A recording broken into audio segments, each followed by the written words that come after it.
ಗೆಳತಿಯ ಖಾಸಗಿ ವಿಡಿಯೋವನ್ನು ಕದ್ದು ಅದನ್ನು ಬ್ಲ್ಯಾಕ್ ಮೇಲ್ ಮಾಡೋದಕ್ಕೆ ಯೂಸ್ ಮಾಡಿದಂತಹ ಪ್ರಕರಣಕ್ಕೆ ಸಂಬಂಧಪಟ್ಟಂತೆ ಕಿರುತೆರೆ ನಟಿ ಆಶಾ ಜೋಯಿಸ್ಗೆ ಪೊಲೀಸರು ನೋಟಿಸನ್ನು ಕೊಟ್ಟಿದ್ದಾರೆ.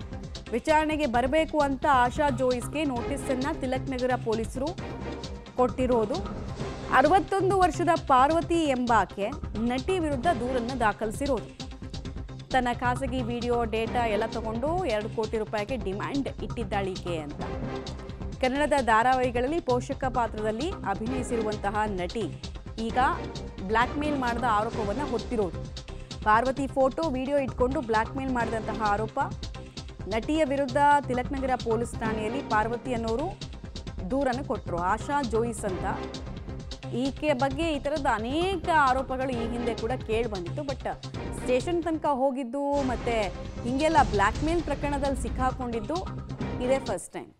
ಬಟ್ ಇಂಡಸ್ಟ್ರಿನಲ್ಲಿ ವರ್ಕ್ ಮಾಡಬೇಕಾದ್ರೆ ಅಂದರೆ ಆ್ಯಕ್ಟಿವ್ ಆಗಿ ವರ್ಕ್ ಮಾಡಬೇಕಾದ್ರೆ ಸ್ವಲ್ಪ ವರ್ಷಗಳಿಂದ ಈಕೆ ಆ್ಯಕ್ಟಿವ್ ಇರಲಿಲ್ಲ. ಬಟ್ ಮುಂಚೆಲ್ಲ ಆ್ಯಕ್ಟಿವ್ ಆಗಿ ವರ್ಕ್ ಮಾಡಬೇಕಾದ್ರೆ ಎಲ್ಲ ಹೀಗೆಲ್ಲ ಕಿರಿಕೆಲ್ಲ ಆಗ್ತಾ ಇತ್ತು ಅಂತ ತುಂಬ ಜನ ಆಕೆ ಜೊತೆಗೆ ವರ್ಕ್ ಮಾಡಿದವರೇ ಹೇಳ್ಕೊಂಡಿದ್ದಾರೆ.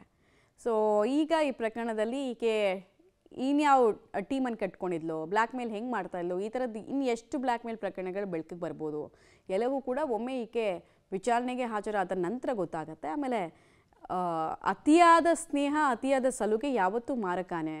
ಸ್ನೇಹ ಎಲ್ಲಿ ಹಾಯ್ ಬಾಯ್ ತನಕ ಇರಬೇಕು, ಕಾಫಿ ತಿಂಡಿ ತನಕ ಇರಬೇಕು, ಅಥವಾ ಟು ಎನ್ ಎಕ್ಸ್ಟೆಂಟ್ ಕಷ್ಟ ಸುಖಕ್ಕಾಗಬೇಕು. ಅದು ಬಿಟ್ಟು ತಮ್ಮ ಮೊಬೈಲನ್ನು ಇನ್ನೊಬ್ರ ಕೈ ಕೊಟ್ಟು ಅವರ ಡೇಟಾನ ಕದಿಯೋ ತನಕ ಅವರಾದರೂ ಏನು ಮಾಡ್ತಿದ್ರು ಅನ್ನೋದು ಪ್ರಶ್ನೆ. ಮೊಬೈಲ್ನಲ್ಲಿದ್ದಂತಹ ಆಮೇಲೆ ಫಸ್ಟ್ ಆಫ್ ಆಲ್ ಅಂಥ ವೀಡಿಯೋಗಳನ್ನು ಯಾಕಾದರೂ ಇಟ್ಕೊಳ್ತಾರೆ ಅನ್ನೋದು ಗೊತ್ತಾಗ್ತಿಲ್ಲ ನಮಗೆ. ಆಮೇಲೆ ಖಾಸಗಿ ವಿಡಿಯೋಗಳನ್ನು ತೊಗೊಂಡು ಬ್ಲ್ಯಾಕ್ ಮೇಲ್ ಮಾಡ್ತಿದ್ದಾರೆ ಅನ್ನುವಂತಹ ದೂರು. ಅವರೂ ಮುಜುಗರಕ್ಕೆ ಎದುರಾಗ್ತಾರೆ. ಈ ಕಡೆಗೆ ಇವ್ರ ಮೇಲೆ ಬಿಡಿ, ಇಂಥ ಆರೋಪಗಳು ಬಂದಾಗ ಸೀರಿಯಸ್ ಆದಂತಹ ಅಫೆನ್ಸ್ ಅದು.